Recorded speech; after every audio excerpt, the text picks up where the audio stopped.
Good afternoon, Jo, and thank you very much for giving some time to the Mint magazine to talk about the history of economic thought.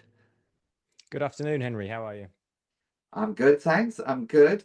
So, as we discussed, what I want to focus on is the sort of history up to World War II, on the basis that that gives us a manageable chunk, and we haven't got a lot of time to try and get the shape, a broad overview of that. So, I was keen to start with sort of idea of how would you break up or chunk up the different periods of thinking over up to World War II, when you teach it obviously, so how do you sort of break it down? Yeah, so I think there's a fairly obvious way that we do this. I can think of four periods. There's before Adam Smith, really, because Adam Smith is often regarded as the person who produced the first complete work of political economy, as it was known in those days. The word economics arrived in the 1870s, along with a change that we'll come to in a minute. But in those days, political economy was the name of the subject. And although there was quite a lot of contributions prior to Smith, he was the first to really pull it all together. So there's a pre-Smith period. Then there's a period which most of us would call the classical period, classical political economy, which starts with Smith and incorporates Ricardo, John Stuart Mill, to an extent Karl Marx, although he always presented his work as a critique of political economy. So he's in that period, he's using many of the conceptual tools, particularly from Ricardo, but he's also quite critical of what's going on. And then that period leads up until about the 1870s. The Wealth of Nations, Smith is 1776. So 1776 until the 1870s, I would call the classical period. John Stuart Mill is perhaps something of a crossover figure. Some of the ideas of neoclassical economics are starting to appear in Mill. He's writing around the same time as Marx. 1848 was his big work, Principles of Political Economy. And then from the 1860s and 70s, we have figures such as Jevons, Menger, Walras, who are the beginnings of neoclassical, what I would call neoclassical economics, which is marginalist economics. Many of the tools that we recognize now from undergraduate microeconomics are found in the ideas of these people and their immediate predecessors. That's people like Marshall, Edgeworth, Pigou, quite a lot focused on the UK by that point. Marshall famously was in Cambridge. And Marshall then is the mentor of Keynes. And I think the next big break that we can identify in the pre-war period is the arrival of Keynes and his ideas in the publication of the general theory. That we should also, I think, mention Polish economist Kalecki, who appeared to develop many of those ideas, at least in advance of Keynes to a degree, but did not publish them nearly as widely. And then we get the beginning of macroeconomics and the split between micro and macro, which is still with us. How do capitalist economies function as big systems versus the economics of individuals, households, firms, utility maximization, and all that. So I think that's a reasonable starting way. Pre-Smith, from Smith to Ricardo, we call classical.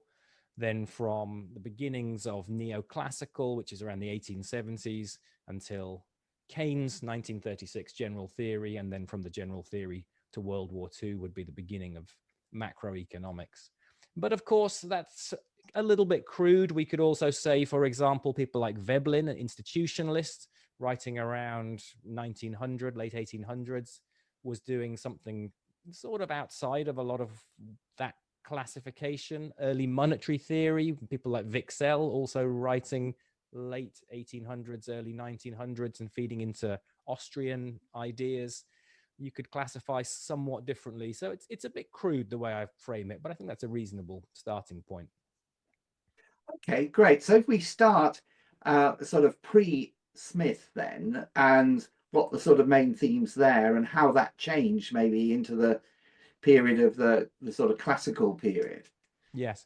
And I think an important thing to point out here actually is that what I'm giving you is quite a Eurocentric or European-centric narrative. And that in many ways is problematic, as many colleagues in the discipline have pointed out, colleagues who are advancing decolonizing economics ideas and so on. And what we do know is many of the ideas which one way or another found their way to pre-Smith ideas and to people like Smith, you can actually trace back much further.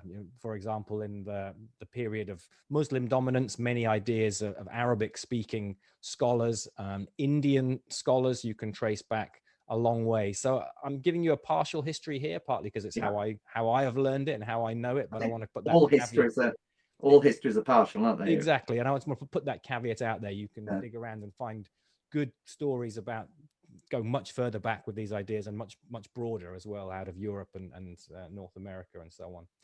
But some key points from that pre-Smith period in European ideas: mercantilism, the idea that trade, and of course this is alongside the rise of great trading empires, Portugal, UK, and other European trading nations, the idea that it's really trade that is the thing which gives the wealth of nations. Where does the wealth of nations come from was the question that Adam Smith tried to answer, but there were some questions out there. And the mercantilists had a very crude view. They thought it was basically gold inflows and outflows. They saw that countries which exported a lot, did a lot of trade, tended to see a lot of gold flowing into their economies, and put two and two together and got the wrong answer and said, well, it's the gold bars coming and going. That's the source of our wealth. And then you had physiocrats, which were a European group who were also sort of asking this question: what is it that allows economies to develop, to become richer, to increase in technological capacity, wealth, and so on? And they spotted the mistake, at least partly the mistake in the mercantilists, and they said, well, actually what it's about is human activity. It's the things we're producing and doing. The trading is an offshoot of that. It's what we're actually doing and producing. But they focused very much on agriculture and land. They thought that the source of value was in human labor combined with nature's bounty, the ability of land to produce. And once you'd produced primary products, then that was the value. And then it could no longer be increased. You just sort of combined agricultural output, wood and so on, into different relatively basic, technologically not very advanced things in those days. And that was where they saw value coming from. But they developed some important ideas. The tableau économique, as it was called, was the first attempt at something like national accounting, really tracing processes of production and price changes and value addition through the economy. And those, I think, are important strands that Smith drew on heavily, but also criticized by advancing new ideas. So Smith comes along, and what is his big insights that make a difference to that sort of mercantilist versus physiocrat sort of dialogue? So Smith is writing really at the point when the Industrial Revolution is just about to explode in the UK, and he can really see that there's something happening. There's a fundamental reorganization of production, of social relations, of land use. There's something very big going on, and he can see that living standards are increasing rapidly. And so he's asking the question, what's going on? What's changed here? And he identifies several things which he's known for.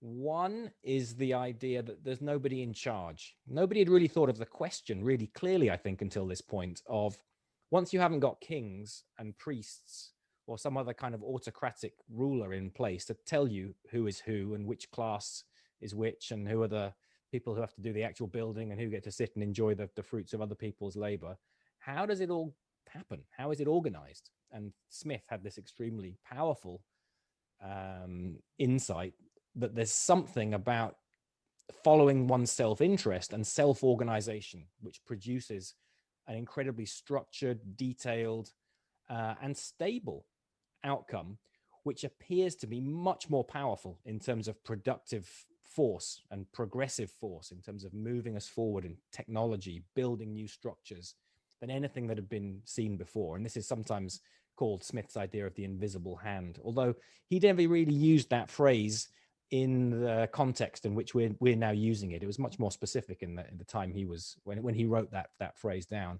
But this idea that not for the self-interest of the baker and the butcher do they produce, but for, sorry, I got that wrong. it is for the self-interest of the baker and the butcher that they produce, but by doing so, they produce socially optimum outcomes. By everybody following their own self-interest, we collectively become richer. Another thing which he pointed out, which was a very big part of his thought, was the division of labor, this idea of splitting tasks into smaller pieces. The pin factory, the very famous example of the pin factory, where he says a single person could only make a handful of pins in a day because it's a complex task. You've got to cut the wire, you've got to stream the wire, you've got to sharpen it, you've got to put the cap on. But once you divide those up into a different task for a different person, and each person just does one thing over and over again, then a factory can produce thousands and thousands of things. And that, interestingly, was his ultimate answer of where growth and development and progress and wealth came from. He thought it was the division of tasks into smaller and smaller pieces. And so he thought that once that process was completed, we would actually stop developing. That would be the sort of equilibrium endpoint for humanity, because he really didn't see the potential for technological progress on the scale we've seen subsequently. And then I think the third thing that I would say from Smith, which is really important, is he very clearly said, where does value come from? Where does the product that we're producing that makes us wealthier, what is the source of it? And he said it's labor, it's human activity. And the physiocrats, as I said, were on the right track. They'd already kind of figured it out, but they limited that just to the agricultural production. But Smith said, no, it's labor, but labor in manufacturing as well, in the manufacturing system, in factories. And there's a slight tension there between this view that labor is really where the value is coming from, but we're going to hit barriers in terms of division of labor. You once a division of labor runs out, then you're in a kind of equilibrium where you can't go on developing and growing. But then the amount of labor that goes into each product just determines the value of the product itself and its pricing and so on. So the theory of value and the theory of labor that comes out of Smith is very connected to the pricing theory. How do we come up with a set of ideas about where market prices come from? It's interesting, the tension there between the sort of first idea, which is no one's in charge, almost sort of free market freedom, people following their self-interest, the entrepreneurial sort of thing, and then the division of labor, which is very much, isn't it, about organization, actually someone being in charge and telling everyone exactly what they've got to do in a very coordinated, controlled sort of space. And also that I suppose that value comes out of that rather than out of the entrepreneur. Yes, I think the entrepreneur was not yet so much a figure in the sort of tableau, the cast of characters. You had the worker, the laborer, the agricultural person who was the sort of the past, and you had the capitalist. You had the owner of capital who would hire wage labor. But the idea of the entrepreneur, the innovator, the person who's really sort of driving forward progress through ideas it's not fully developed in Smith. It comes later in the history. It's more to do with sort of, I think in Smith it's reasonably obvious, once there's a baker and a butcher doing their own thing, that just sort of continues. Once you get to a factory, it's kind of obvious how tasks will be split up, and it doesn't require some genius, some Elon Musk character in the background. It's sort of mechanical, let's say. So that's Smith. Where do we go from there in the classical period then? So David Ricardo is the obvious next figure, and Ricardo often is talked about alongside Malthus, the Reverend Thomas Malthus, because they knew each other, they corresponded substantially and challenged each other's ideas. Malthus, of course, is still synonymous with questions of population and the capacity of the planet to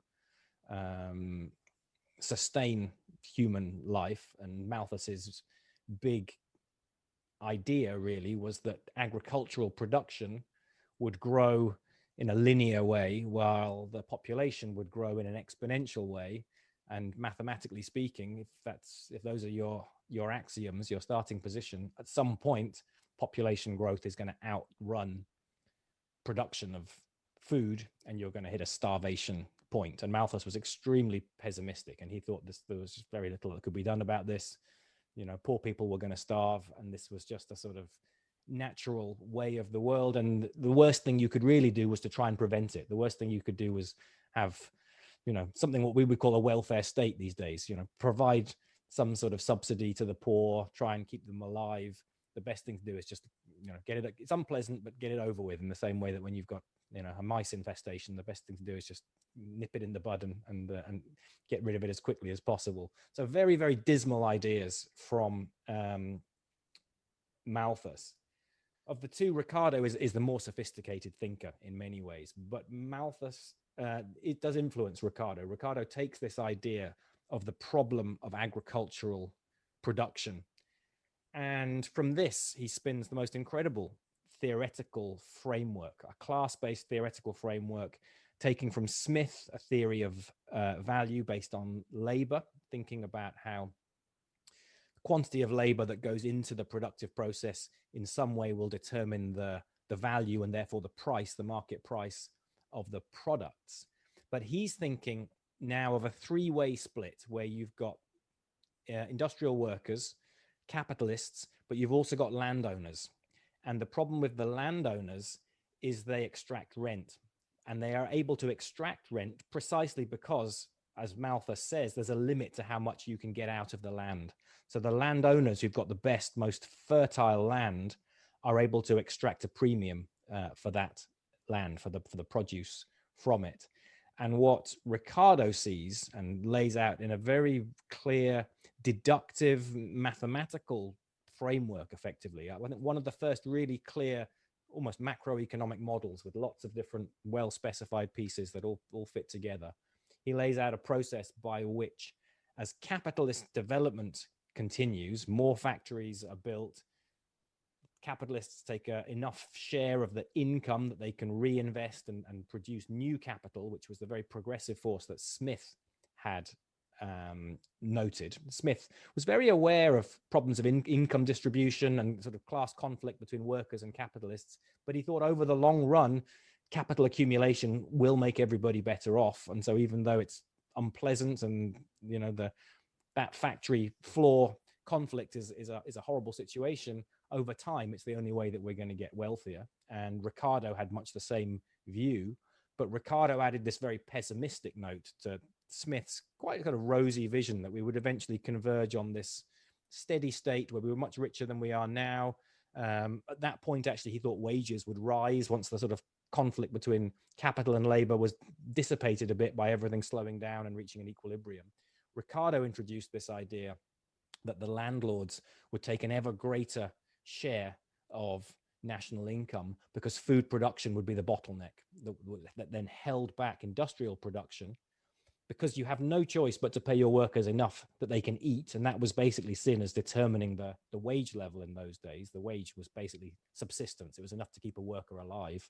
If the price of food was going up and up because agricultural production is subject to these bottlenecks and finite levels of production, then the price of food is going up, which means the real wage has to go up, the wage that is paid to the workers, and that squeezes the profits of the capitalists, and then they can no longer do their socially useful task, which is to build more capital, build more factories, bring more people into industrial production, and the whole system grinds to a halt.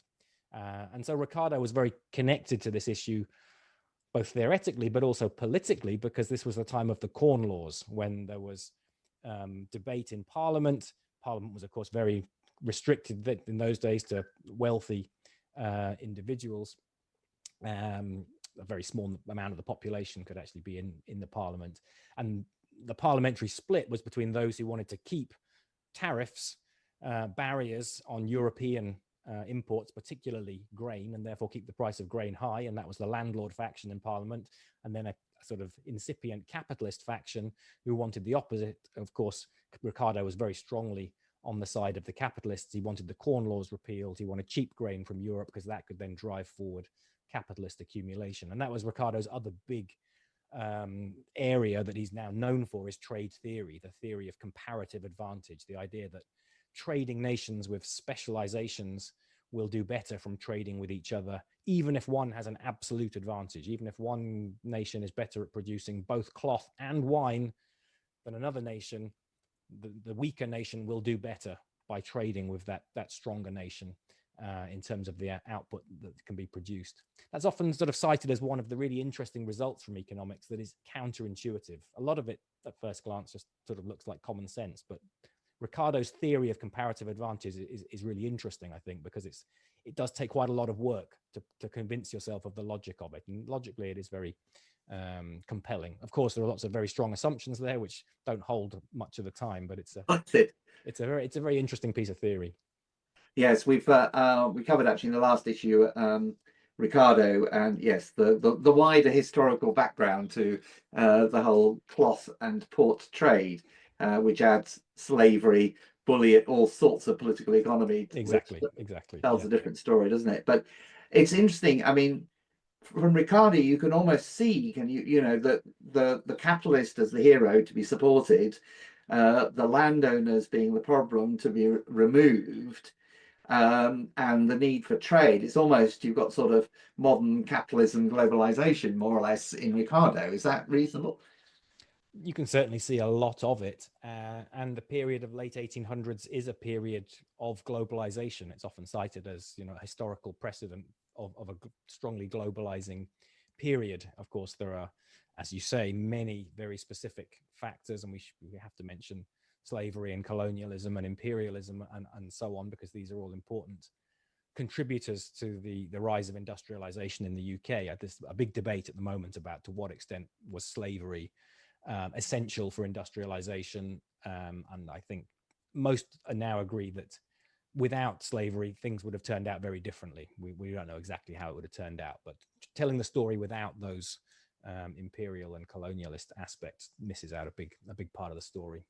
Absolutely. So we've got Ricardo with the capitalist as hero. We then have Marx, who doesn't quite see the capitalist as the hero. Indeed. So Marx is this is where things kind of begin to splinter a little bit in our narrative, and things begin to fork off. So off on one side, you have Marx presenting his critique of political economy, and also beginning to critique some of the ideas of people who were following Ricardo and were beginning to develop ideas that would become neoclassical economics, the kind of ideas that are much closer to the things we see in textbooks even nowadays. And Marx started with Ricardo's idea that value is generated by labor in production. It's the work of the worker which produces value. But then he said there's a fundamental puzzle here, which is that if the value of the product produced is entirely determined by the work put in by the laborer, then where does profit come from? Profit can't come from exchange, because once the product has been created, then its value is fixed. You're not going to generate more value through exchange, as is sometimes implied by more recent neoclassical economics. And he says, if the worker is selling their wage at the value which is equal to the labor it represents, then it should be exactly equal to the value of the commodity produced. So how is it possible that profits can be made, and therefore that capitalists can do what they're doing, save some cash left over after revenues and costs, reinvest, build, and that progressive force, which Marx also recognized, but thought was not something eternal in the way that perhaps Smith and Ricardo did, something which would last forever, but was a stepping stone to a later phase, which he called socialism. And Marx's answer is that relationship between the capitalist and the worker is unequal, is exploitative, and effectively the worker gets underpaid for what they produce. He developed a whole theoretical framework based on the idea that the capitalist pays the worker for 8 hours work, but gets 12 hours work. That's the length of a working day, or longer in those days, gets 12 hours work out of them, and therefore gets to keep, for no contribution of their own, effectively, 4 hours worth of output. And this is what Marx calls the surplus, and is the driving force behind capitalist accumulation. And from this very simple insight, Marx develops a huge complex structure, laying out many interesting dynamics and aspects of capitalism, which I think still resonate with many people today. So we've got this period of the classical period where we've got classes battling and different people looking at where value came from and who are the heroes and where's the failure. We then come to the next phase into neoclassical period, whereas I understand it, these interesting classes and things like that disappear. Is that right? And they go into a much more sort of mathematical, scientific sort of space. Yes, so John Stuart Mill is perhaps a character to get us across that boundary, because I often see him as sitting sort of on the edge of these two phases: classical phase with Ricardo and Smith as the big characters, and then the neoclassical phase afterwards. And John Stuart Mill was asking, among other questions, what determines prices? What determines market prices? And he noted that a labor theory of value, such as that from Marx and Ricardo and Smith, effectively tells you that prices are cost determined. It's telling you how much it costs you to produce something is determining your ultimate price. But he also noticed, and this was being pointed out by a number of other people, that scarcity seems to matter. How scarce something is appears to also affect its price. Adam Smith noted it in his famous diamond water paradox. He noted that, you know, water is extremely useful. It's not so much about the cost of production. Water is extremely useful, but is effectively free, whereas diamonds are basically useless, other than for, you know, sticking to your head and walking around feeling pleased with yourself. Yeah. And yet they're extremely expensive. And his answer was it's cost. It's labor time to produce it, because water you can just pick out the river, whereas diamonds you've got to go and dig it out. But others were starting to say, no, it's to do with scarcity. So John Stuart Mill had this example of a snuff box, a beautiful ornate snuff box on a pleasure cruise where people are, you know, unable to trade with the outside world for an extended period. And somebody on the boat's got this snuff box that everybody covets and thinks, oh, that's beautiful, I want it. And he says, well, what's that worth? It's worth what the person on the boat is willing to pay.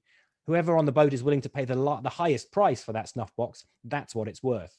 And he said, and this is because of scarcity, not things that you can produce in a regular reproducible way, such as bread, basic furniture, machine tools, and so on.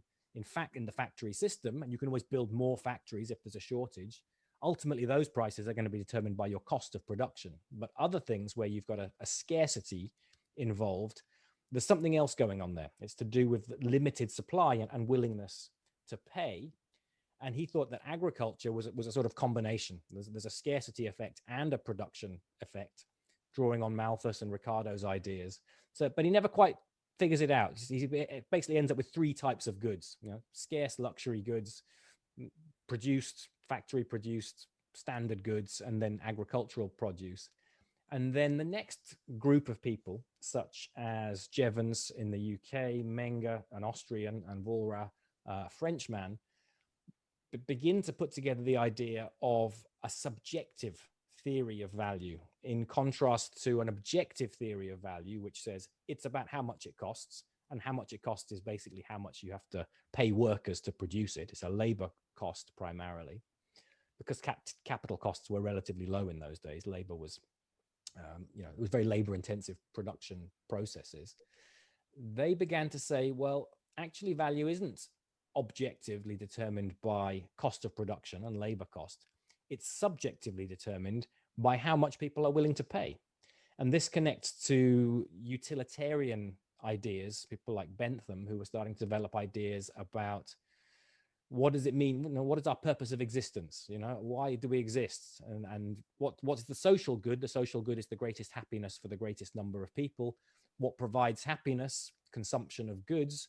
And if a particular good is really enjoyed by a particular person, then to that person it's worth more than to somebody who doesn't particularly like it. And the Austrians in particular really developed and pushed this idea of a sort of radical subjectivist theory of value. So that's a big break with the classical period. Another big break is in, as you say, the idea of classes began to be seen as, a bit ad hoc. It's not a scientific way of classifying.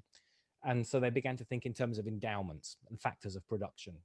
Things are produced by combining labor, machinery, capital, and land.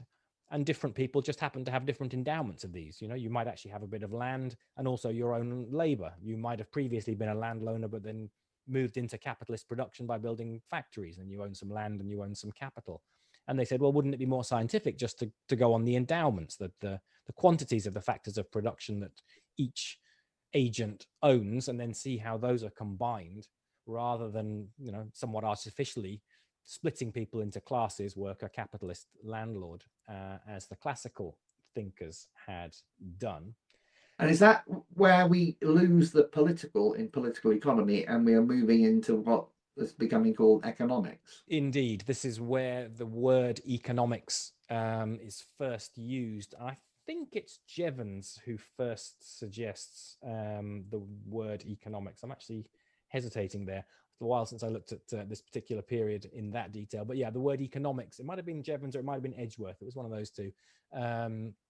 They replaced the word political economy with the word economics, and at the same time began adopting a much more mathematical approach to laying out the theory, drawing on the theory of calculus, drawing on some ideas, physics that were being developed alongside, and laying out things like a mathematical specification of a utility function, and a mathematical representation of Bentham's idea of utility being connected to consumption, and then assigning certain properties to a function of that type.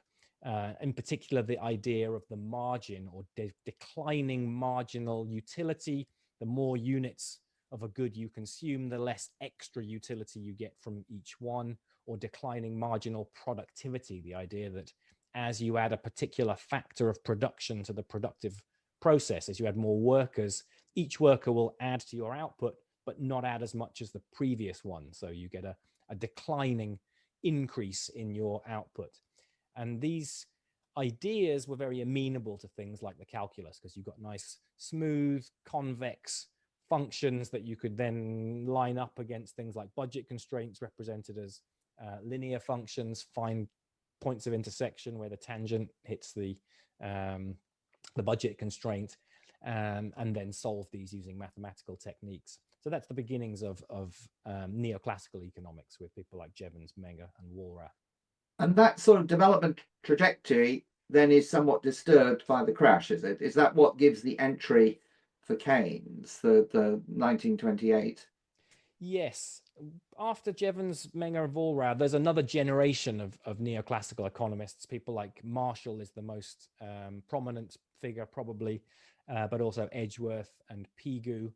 And they really did take what were quite scattered and developing ideas from the previous generation. Marshall really systematizes and puts everything together, has a theory of the productive side, the supply side, based on diminishing marginal productivity, alongside a theory of consumer wants and demand and utility, giving you a demand curve. He's not the first to actually put a demand curve and a supply curve together onto the diagram to give us the famous cross. But it is there in Marshall's principles. It's a footnote, interestingly. It doesn't seem to be something that he thinks is particularly important, but he sort of says, we can represent it like this if we want to. So by that point, neoclassical economics is pretty well established. By the 30s, we've had about 60 years of these ideas being developed. They have become very influential. Marshall is seen as, one of the premier economic thinkers of the time. He's teaching at Cambridge. He's very much an establishment figure. So these ideas are pretty well established at that point. And then we get the Great Depression. Yes, we get the 29 stock market crash, followed by the depression in the 30s and the interwar period. The problems of the settlement of the First World War. Keynes was very critical of the reparations imposed upon Germany at the end of the First World War. He said, this is catastrophic. You impose this kind of penury on a country, the outcome will be the rise of populist or right-wing leaders and another war. And unfortunately, his prediction was on the money there. But Keynes's big economic contribution was to look at the conditions of the Great Depression and say there's something badly wrong with our economic theory, because the neoclassical economic theory of the time effectively said that here's a theory of how prices are determined. As long as nothing impedes those prices, we can come up with a list of prices for all goods, including factors of production, including labor, including capital. And we can show that this is the best we can do in terms of the greatest good for the greatest number. You know, you're maximizing the utility of the largest number of people at once. What could possibly be wrong with that? If we've got something which seems to be stopping the system working, it must be something which is interfering with that market process. Because there's a bit of a logical jump there from, we can show that there's a price at which we've got a social optimum, to the market will lead us to that price, will automatically get us to that position. And therefore, if we see a bad outcome, it's because something has artificially taken the market away from that optimal position. And that is a big jump, I think, that economists today still quite often make. They mistake that the ability to solve a set of equations for a price vector with an assertion that left alone, the capitalist system will lead you to that price vector. Yeah. But Keynes comes along and says there's something badly wrong here. According to our model, the only thing that's be causing the mass unemployment that we're seeing, particularly in the United States, is a real wage which is too high, which is being artificially held too high, and therefore in a standard supply demand diagram, you've got your two lines, it leads to an excess supply. It introduces a wedge between the supply and the demand, and therefore by cutting wages you should be able to bring about full employment. And what Keynes had observed was that attempts to move in this direction, to reduce regulation, to scale back government spending, to impose wage flexibility on workers, seemed to be making things worse. And Keynes sort of articulated his intuitive feeling, which was, well, what happens if you give workers a pay cut in the midst of a recession? Well, they will spend less. And if they spend less, then businesses receive less in income. What does a rational business do? It reduces its employment because it's losing demand. Then you've got even less income for workers and they will spend less. And he could see that there was the possibility for this kind of self-reinforcing feedback loop to take you to a very bad place, which was where we were at that point. But none of the economic theory we had could explain it. So he developed an entirely new system and he laid it out in a very polemic style. And one thing he did actually was he called everything before him, he said, that's classical economics. So we've sort of said, well, there's pre-Smith, there's classical, and then there's neoclassical, as I think a sort of polemic device. He said, well, up till now, there's been the classical economics of Ricardo, of Marshall, of Pigou. He sort of puts them all together into one box. And he says, that's fine for when you've got full employment. That's a good description of the system. But when you haven't got full employment, none of this works. And we need a completely different system of analysis. And he lays out the basic building blocks of that in the general theory, where he effectively says that expenditure, aggregate demand, can reach a position where it's not sufficient to stimulate businesses to hire sufficient workers that you eliminate unemployment. You can just get stuck at a point where total spending in economy will only employ 75% of the people who need work, and you just get stuck at that point. And as part of that analysis, he attacked previous theories of the rate of interest, previous theories of money and finance, previous theories of how consumption was determined, how business investment was determined, and so on. Really laid out a new set of tools, which we've subsequently come to call macroeconomics. And to this day, I think there remains a sort of fundamental split between what macroeconomics tells us and what we see with our own eyes about how capitalist economies function in the aggregate, in the big picture, and microeconomic textbook kind of models.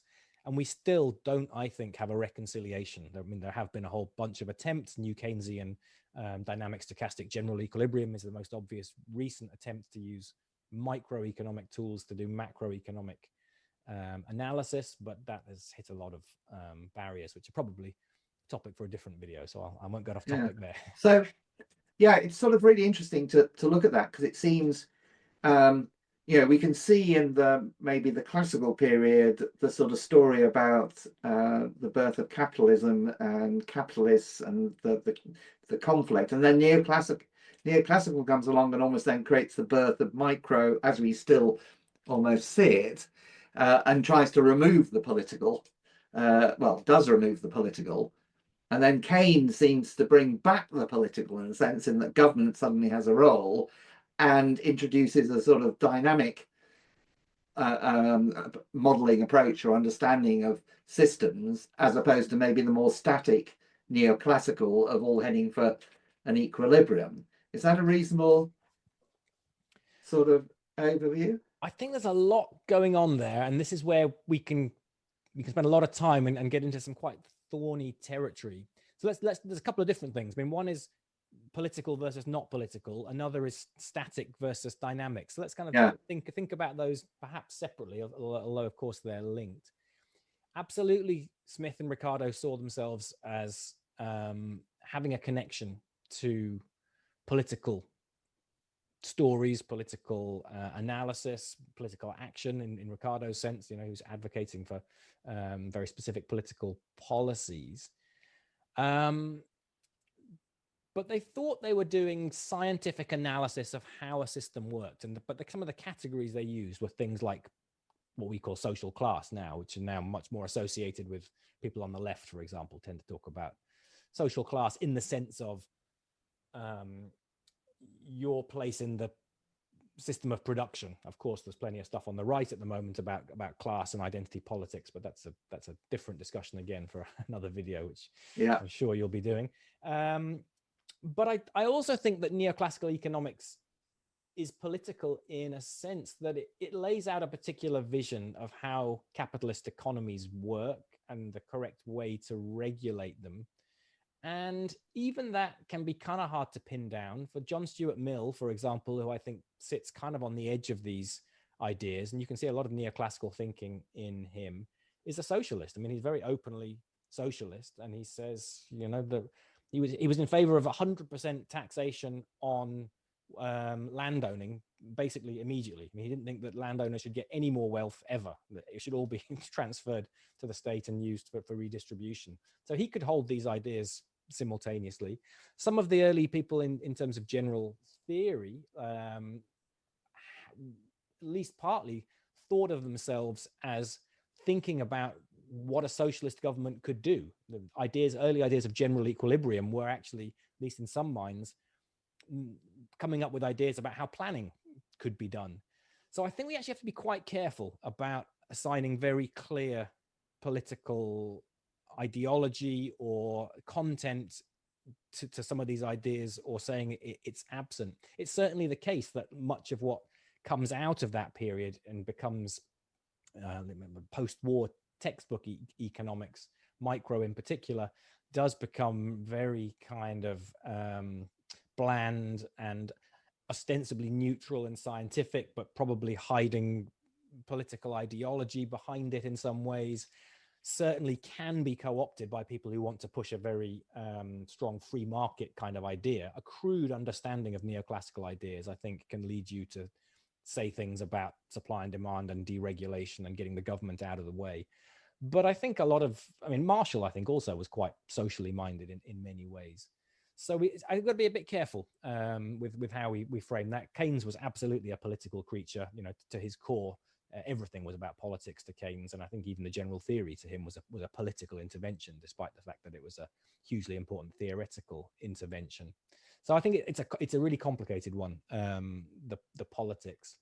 On statics versus dynamics, most economic theory was pretty static up until Keynes. Even the general theory itself actually is pretty much a snapshot in time. You know, how does an economy end up in a unemployment equilibrium? There's glimpses of trying to get into a dynamic theory. At the end, he's got a theory of the trade cycle. He's thinking about how interest works, and that of course involves, you know, thinking through time. The Austrians in parallel had been thinking a lot about this stuff, capital theory, and in that sense, that's a sort of longer run analysis. You then get Solow, of course, early post-war, develops the Solow model, and that is a a long run dynamic neoclassical model, but you're also getting people like Joan Robinson trying to extend Keynes's ideas into the long run and think about dynamics. Kalecki had always been doing dynamics. Theory of economic dynamics is 1945. He was building simple mathematical models, what we might now call system dynamics models, that would generate cyclical output, systems of equations that could show how the interaction of investment and profitability could give you kind of boom bust cycles. And then you have dynamic stochastic general equilibrium models, which are very neoclassical these days and have a kind of, they evolve through time. So they have a kind of dynamic component to them. So again, I think it's quite hard to slice and dice along those lines. Well, just to sort of finish up, because obviously this is an incomplete story to World War II, but I think it's quite an interesting one, and you can sort of see a lot of the patterns being set that that we still have today. But I just wanted a last reflection on the fact that I suppose a lot of this history is a sort of Anglo-American with a few Europe, a bit wider, but it's sort of a fairly, all the development, all the big names do seem to be among a fairly narrow set of people in global terms. And I wonder, and become so globally influential, that this is taught, economics is of similar types taught all over the world, and everywhere. What are your reflections on that as to how the significance that, well, is that reasonable summary, and what's the significance of that?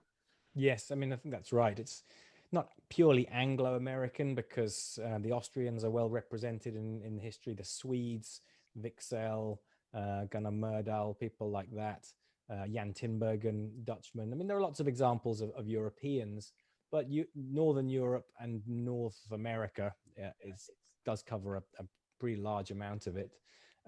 Characters such as Arthur Lewis, Nobel Prize winner from the Caribbean, who focused on issues of development, are much less visible and identifiable. And I think there's a very valid critique there that our theory has been constrained by what was happening around the people who were writing. They were, part of colonial systems, part of empires, part of exploitative systems. Some of Keynes's writing on India, for example, doesn't stand up well to these kinds of critiques. There is, of course, a strand of development economics, which is much more mixed. I mean, there are voices from other parts of the world in there, but I think that there's a very important critique of all this, which is that it's a very narrow understanding of how things happen.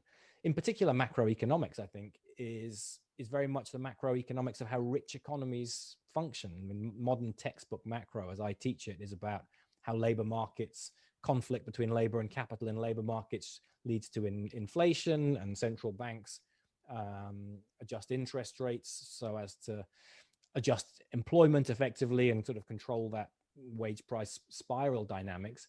But I think that's completely meaningless for emerging market economies, where what matters is foreign exchange constraints, international debt structures. It's completely irrelevant for lower income countries where capital constraints are really binding. You've got huge amounts of underemployed or unemployed labor, very limited capital stock. You're never going to get a labor market like we get in the UK or the US, where wage price spirals arise from sort of conflict you get when you've got very low unemployment. In Marxian terms, the reserve army gets shrunk far enough down that the capitalists don't get to control the wage bargain as much as they'd like. And so we should be very careful about how we teach this stuff. I do think that I sometimes detect, when talking to policymakers, sometimes from other parts of the world, I can tell they've been raised on standard Western textbooks and applying those ideas to their own economies. And sometimes what I want to say is, I really don't think these ideas, even though I teach them, are very useful for what you should be thinking about. And it's a lot harder to direct people to useful resources and tools because there's so much less out there on the economics of poorer countries in the current context of globalized finance and now resurgent right-wing populism and so on. What are the relevant factors that policymakers in emerging markets, lower income countries and so on should be thinking about? And it's not the stuff in our textbooks. And I suppose, given that most of the people who run the IMF and the World Bank are also fed all that economics, and they seem to have huge influence in setting policies and influencing so-called developing countries, etc. This ignorance and lack of applicability has power behind it, and is enforced effectively on a lot of developing countries. Is that reasonable? Yes, I mean, particularly in the period through the 80s and 90s, for example, which was at the height, I think, of academic macroeconomics becoming its most extreme in terms of free market ideas, things like real business cycle theory, policy ineffectiveness hypothesis, which said that fiscal policy and monetary policy have no effect on the real economy. They only generate inflation. You know, really bizarrely crude and I think indefensible ideas. I still think it's bizarre that any kind of discipline could have accepted this kind of stuff. But at the same kind of time, you had things like the IMF and the World Bank imposing structural adjustment programs on poorer countries, imposing completely inappropriate policy combinations that raised unemployment, stunted growth, made them more subordinate to powerful Western countries with deeper technological advancement and strong trade protection, but also growing external markets. I think there's been a shift in recent times. The IMF research department, at least now, publishes all kinds of interesting stuff, but the policy side it's less reformed. But now a lot of the action is about finance, private finance, de-risking capital projects in poorer countries so that rich investors can come along and buy financial products. And I think this is coming from somewhere perhaps slightly different, because this stuff isn't really in textbooks. There isn't a great deal of good economic theory on finance and financial structure and so on. A lot of it's been assumed away. So I think this is a combination of lack of theory in education, plus various political economy drivers. The power of big financial institutions and their ability to lobby governments is certainly part of this story. So yeah, there's a lot going on in terms of those international organizations and things that they're doing which may not be ideal. Well, thank you very much. You've given a bit of a taster there for the next episode of post-World War II. And obviously a lot has been happening there, and maybe a lot hasn't. Yeah, hopefully we can return to that and get more into the trends after World War II in a future interview. But thank you very much, Jo, for that. I think that's been a brilliant overview and really useful starter for this our Mint issue, which is going to delve a few more in. And we are going to pick up on Veblen, who you mentioned, of course, and is a very interesting character who doesn't fit quite into the thing, and I'm sure a lot else. Obviously, I've asked you to do a heroic job in summarizing a very complex story, but I think that's been incredibly useful. Thank you. Well, thanks for having me on.